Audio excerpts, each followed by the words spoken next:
अब major general मैस्टन, मैं आपके पास आना चाहती हूँ। अब काफी खबर आ चुकी है, इतनी जानकारी हम लोगों के पास है, आर्मी की तरफ से अधिकृत बयान भी आ गया है। अब आप इसको किस नजरिए से देखते हैं? प्लान तरीके से ये जो किया गया है 300 सैनिकों को भेजकर भारतीय सेना ने उसको धकेल दिया, थ्वॉट कर दिया है, लेकिन इसी के साथ एक चुनौती लग रहा है फिर से दिखाई दे रही है। अंजना, बिल्कुल ये जो चीन ने ऑपरेशन किया है इसमें कोई शक नहीं है, ये बिल्कुल प्लान्ड तरीके से किया है। 300 लोग एकदम जमा नहीं हो जाते हैं और ये एक प्रॉपर रणनीति के तौर पे वहां पर घुसे हैं। अब सवाल उठता है वो काय के लिए आए थे।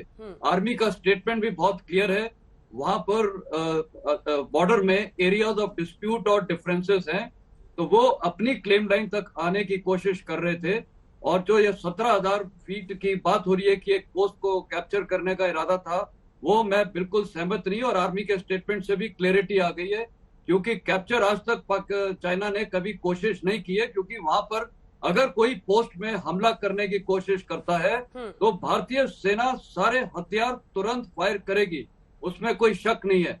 तो ये एक फेस ऑफ हुआ है जो कई बार बॉर्डर्स में होता है। मैं खुद जब नथुला में ब्रिगेड कमांडर था, वहां पर भी ये सिचुएशन आती थी। और 2007 में मेरी ब्रिगेड कमांड से पहले वहां पर डोकलम प्लेटो में हमारी पोस्ट थी, डोकाला। वहां पर हमने 4 संघर्ष थोड़े आगे की तरफ बनाए थे, जो उन्होंने बोला ये सही नहीं है। और एक दिन सवेरे 5 बजे उनका एक मेजर जनरल के अंदर में 100 लोग आके और वो डेमोलिश किए थे। उसके बाद 2007 में ये एस्केलेशन हुई थी। कहने का मतलब है वहाँ परसेप्शनल डिफरेंसेस है। हाँ। इसको भारत को और चीन को रिजॉल्व करना पड़ेगा और जल्दी करना होगा, बिल्कुल। लेकिन वही है, भारत चाहता है जल्द से जल्द करे, चीन इसको लटकाता है क्योंकि इसी तरह से वो फायदा उठाता है, लेकिन हर बार मुंह की खाता है। आइए आपको सुनाते हैं, यही लगभग 8 बजे के आसपास की बात है, 9 दिसंबर को ही हम लोग बातचीत कर रहे थे। एस जयशंकर भी एजेंडा आज तक में आए थे, उन्होंने इस मुद्दे पर क्या कहा है, सुनिए। पर चीन को अगर हम देखें, क्या वो आज हमारी ताकत समझ रहा है? क्या हम बराबरी पर बातचीत कर रहे हैं? क्योंकि बहुत मुश्किल समय निकला है, कोविड से लेकर उसके बाद गलवान का समय, जो कि अभी भी गतिरोध है। देखिए, किसी भी जब ऐसी चुनौतियां आती हैं जैसे चीन के साथ हुई 2020 में, बात करना तो बात की बात है। अगर आपको माने उसी स्तर पे उनके साथ कुछ भी बात करें, या मैं कहूँगा आपका जो मैसेजिंग भी है, सबसे पहले आपको ग्राउंड में कुछ करना होगा। और सबसे बड़ी बात मुझे लगा कि उस समय कि हमने फौज को जो है कोविड के बावजूद, क्योंकि आप याद रखिए ये मई जून में हुआ था, उस समय लॉकडाउन, देश में लॉकडाउन भी था। कोविड के बावजूद जो है हम लोग जो है फौज को इतनी भारी मात्रा में, इतनी कठिन बॉर्डर में, जहां आप जानते हैं कि 10,000 फुट से 20,000 फुट तक, और जहां इतनी ठंड भी है, जहां लॉजिस्टिक्स, वहाँ की इंफ्रास्ट्रक्चर भी बहुत कमज़ोर है, कि हम पूरे आर्मी को डिप्लॉय कर पाए। तो जो डिप्लोमेसी जो है, एक किस्म से जब तक अगर ग्राउंड सिचुएशन आपके पक्ष में जाए तो आपकी डिप्लोमेसी और मजबूत होती। तो उसके बाद जो भी उनके साथ जो बातचीत जो हो रही है, और उसके कुछ परिणाम निकले हैं, पूरे नहीं निकले, अभी भी बातचीत जारी है। इसीलिए निकले हैं क्योंकि हमारी डिप्लॉयमेंट हुई है, और हमारी डिप्लॉयमेंट हुई है, हमारे जवान खड़े हैं, और माने उनका जो ताकत, जो साहस जो उन्होंने दिखाया है, उसकी हमें प्रशंसा करनी चाहिए, क्योंकि हमारी डिप्लोमेसी जो है उनके योगदान से चलती। तो एस जयशंकर विदेश मंत्री को आप सुन रहे थे। फिलहाल आपको बता दें, फ्लैग मीटिंग भी दोनों देशों के बीच में उसके बाद हुई है। स्थिति को नियंत्रण में लेने की कोशिश है। 9 दिसंबर को चीनी सैनिकों के साथ झड़प की खबर तवांग की, जिस पर हम लगातार बने हुए हैं। जनरल विशंबर दयाल, आपसे अपडेट, क्योंकि जब अब पूरी जानकारी आ गई है, LAC पर डिस्प्यूट्स को रिजॉल्व करना है, भारत की कोशिश होती है जमीन पर कुछ करके। आपने एस जयशंकर साहब को भी सुना, आपने राजनाथ सिंह को भी सुना, क्या कहेंगे? देखिए, इसमें कोई शक की बात नहीं है। एक बहुत अच्छी बात जयशंकर साहब ने की है, और जो हम मेरे ख्याल में 90% सैनिक मानते हैं कि हमारे हाथ जब भी मजबूत होते हैं जब आप ग्राउंड पे मजबूत होते हैं। और मेरा मानना यह है कि ग्राउंड पे हमारा जो इन्फेंट्री सोल्जर जो मैन कर रहा है एलएसी को, और जो भी आईटीबीपी के जवान है, वो बहुत स्ट्रांग है। और कहीं ना कहीं एक हमें थोड़ा लोकलाइज जो कोऑर्डिनेशन होता है, जैसे अब ये 300 आदमी का बिल्टअप है, कहीं बिल्टअप हुआ है, ये ऊपर से तो खबर नहीं आ सकती ना। चाइना क्लोज कंट्री है, ना हम वहां से निकाल सकते कि अब चीन ने तो मोदी सरकार से बात तक करने से इनकार कर दिया। So how do you see contacted the LAC in Tawang sector of Arunachal Pradesh, which was contested by Indian troops in a firm and resolute manner? And as a follow-up of the incident, India's commander area had a flag meeting with its counterparts, to restore the peace and tranquility. Although now the sources are saying that the PLA, the Chinese troops, came heavily around 300. The PLA troops came to that area, but although our army has given a befitting reply, how do you say this? Firstly, let me commend the armed forces of India, who always bravely repulse every Chinese conspiracy to occupy our territory. But what is Prime Minister Modi and his government doing? Till date, for over 2 years, China is occupying 1,000 square kilometer territory of India in the Ladakh region.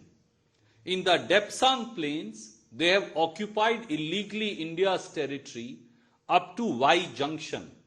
Daulat Beg Oldi, the most strategic airstrip, is now in the range of Chinese artillery fire. Gogra Hot Springs, they continue to occupy our territory. Galwan, we know what all happened despite the valor of our soldiers.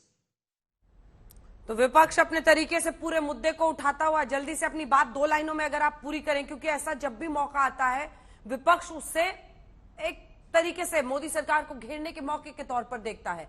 लेकिन सेना का औपचारिक बयान इस पर आया है general Dayal, और वो खुद कह रहे हैं कि उन्होंने इसको इजीली थ्वॉट किया है।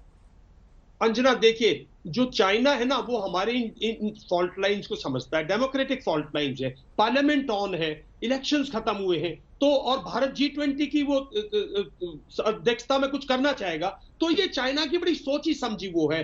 तभी मैं कहता हूं कि देखिए, जैसे कल पार्लियामेंट में हंगामा मचाने की बजाय एक कंप्लीट रेजोल्यूशन जॉइंटली पास करो कि we withdraw 1993 treaty, we withdraw 1996 treaty. अगर चाइना एक कदम आगे रखेगा तो भारतीय सेना को पूरी छूट है। पहली कदम पर गोली चलेगी, दूसरे कदम पर आर्टिलरी चलेगी, चाइना पीछे हट जाएगा। बहुत डरपोक मुल्क है, हम लोग ऐसे ही डरते हैं उनसे। बहुत डरपोक मुल्क है, उनकी सेना, हमारी इन्फेंट्री जो है आज के दिन जो डिप्लॉयड है, इससे दुनिया की हर इन्फेंट्री डरती है। आज रशिया के पास क्या प्रॉब्लम है? इन्फेंट्री नहीं है, फुट ऑन सोल्जर नहीं है, सोल्जर नहीं है ग्राउंड पे। तो हमारे पास वो सोल्जर है, ट्रेंड है, मारने मरने को तैयार है, नौजवान में जोश है हमारे में। तो साहब, आप पार्लियामेंट में कल एक सिंपल सी पास कीजिएगा कि चाइना हमारा दुश्मन है, उसका बहिष्कार करेंगे, उसकी हर चीज का बहिष्कार करेंगे, और 1993-96 ट्रीटी से वॉकआउट करेंगे। जब तक China comprehensive border treaty agree नहीं करता, हम चाइना का बाइकआउट करेंगे एज ए नेशन। आप कल एक रेजोल्यूशन पास कीजिए, देखिए हफ्ते भर में चाइना जो है किस तरह से करवट बदलने लग जाएगा। श्वेता, जल्दी से एक राउंड अप पूरे खबर की आपके जरिए, क्योंकि इधर पॉलिटिक्स हो रही है, संसद को क्यों नहीं बताया, शीतकालीन सत्र चल रहा था, आज क्यों छिपाया, और वैसे कह रहे हैं तो रणदीप सुरजेवाला को भी आपने सुना, वो भी सियासी रूप से इसे उछाल रहे हैं। देखिए, दुख की बात यह है कि 62 के उस दशक में जब वो पूरा युद्ध हुआ था 1962 में, तब हम सब थे नहीं इस दुनिया में ये देखने के लिए। तो किताबें पढ़कर पता चलता है, और किताबें पढ़कर जो पता चलता है वो कोई ऐसी बहुत सियासी पराक्रम की कोई तस्वीर उस समय सुनाई नहीं देती है। किसी ने लिखी होगी तो वो अलग बात है। दूसरी चीज है कि जिस डेप्सांग प्लेन पे टकराव की बात होती है वो 2013 में शुरू हुई थी, वो आजकल की बात नहीं है। यानी कि चाइना हमेशा से ऐसा ही था, वो सलामी स्लाइसिंग करता रहा है, थोड़े थोड़े करके वो जमीन हासिल करने की कोशिश करता रहा है। ये कोई राजनीतिक बात ही नहीं है। लेकिन जो जनरल दयाल और जनरल मेस्टन कह रहे हैं कि हमें अगर वो इच्छा शक्ति रही और हम कुछ कुछ नीतियों में परिवर्तन करते हैं तो चीन सबसे पहले पलटकर भागने वालों में से है। और आज की तारीख में अगर उसे सबसे ज्यादा दिक्कत हो रही है तो इसी वजह से हो रही है कि भारत अपना इंफ्रास्ट्रक्चर खड़ा कर रहा है वहां पर। हमारे सैनिकों का पराक्रम तो हमेशा रहा ही है। देखिए, सियासत अपनी जगह है, लेकिन ये जो कुछ भी हुआ है उसमें चीन की तरफ से आना। और जनरल मेस्टन को मैं एक और चीज साफ करना चाहती हूँ, वो पोस्ट को अटैक करने की बात नहीं थी सर। जो मंजीत ने जो खबर दी थी वो एक पोस्ट को अपरूट करने की बात आई थी। मुमकिन है कोई नया ढांचा हम खड़ा कर रहे हो, अभी इसकी बारीकियां बहुत स्पष्ट नहीं है, इसीलिए जब स्पष्ट होंगी तब हम उसे सामने रखेंगे। लेकिन यही, अब भारत क्यों ना अपने इलाके में निर्माण करे? क्यों चीन से परमिशन लेने की जरूरत होती है? क्या भारत की सेना में इतना पराक्रम है कि हम अपनी सीमा के इंच इंच की रक्षा कर सकते हैं? सियासत एक तरफ रहे, लेकिन देश की सेना को लेकर किसी भी तरह के सवाल उठ नहीं सकते हैं। और सेना ने एक बार फिर 9 दिसंबर की इस घटना से यह साबित कर दिया है, चाहे 300 आओ, चाहे 400 आओ, चाहे 500 आओ, चाहे लाखों आ जाओ, भारतीय सेना के सामने टिकना उसके लिए संभव नहीं है अब। बिल्कुल। और वही एक बार फिर से मंजीत, साबित किया है भारतीय सेना ने सिलसिलेवार ढंग से। जो भी 9 दिसंबर की इस झड़प के बारे में आपके पास जानकारी है, जल्दी से हमारे दर्शकों को सिलसिलेवार ढंग से दें। देखिए अंजना, गलवान की घटना के बाद ये सबसे एक तरह के बड़ा अटेम्प्ट था चीनी सेना की तरफ से लद्दाख अरुणाचल में 17,000 फीट की ऊंचाई पर। और सेना की तरफ से भी इस बात की आधिकारिक तौर पर पुष्टि कर दी गई है, जिसके मुताबिक 300 से ज्यादा चीनी सैनिकों ने इस इलाके में एक रणनीति के तहत भारतीय सेना की एक पोस्ट को वहां से हटाने की कोशिश की। और जिन इलाकों में चीन को ये लगता है कि ये इलाके उसके हैं, वहां पर रूटीन पेट्रोलिंग के दौरान इस तरह की झड़पें पहले से होती रही हैं। 2006 के बाद से लगातार अरुणाचल के इलाकों में इस तरह की घटनाएं हुई हैं। दोनों तरफ के सैनिक अपने अपने इलाकों में जाते हैं, लेकिन यहाँ पर 9 तारीख की घटना एक बड़ी घटना है। एक सोची समझी रणनीति के तहत चीनी सेना ने एक भारतीय सेना की पोस्ट को हटाने की कोशिश की है। बहुत धन्यवाद मंजीत, आपका भी, श्वेता आपका हमारे साथ जुड़ने के लिए। तमाम जनरल मेस्टन और विशंबर दयाल जी, आप सभी का बहुत धन्यवाद हमारे साथ जुड़ने के लिए। चीनी सैनिकों की हड्डियां टूटने की खबर है, अस्पताल में इलाज करा रहे हैं, बुरी तरह से जख्मी हुए हैं। 17,000 फीट की ऊंचाई पर एक पोस्ट पर वो कब्जा करना चाहते थे, लेकिन उसे वो वहां पर तोड़ने में कामयाब नहीं हुए हैं। भारतीय सेना ने उन्हें पीछे धकेल दिया है।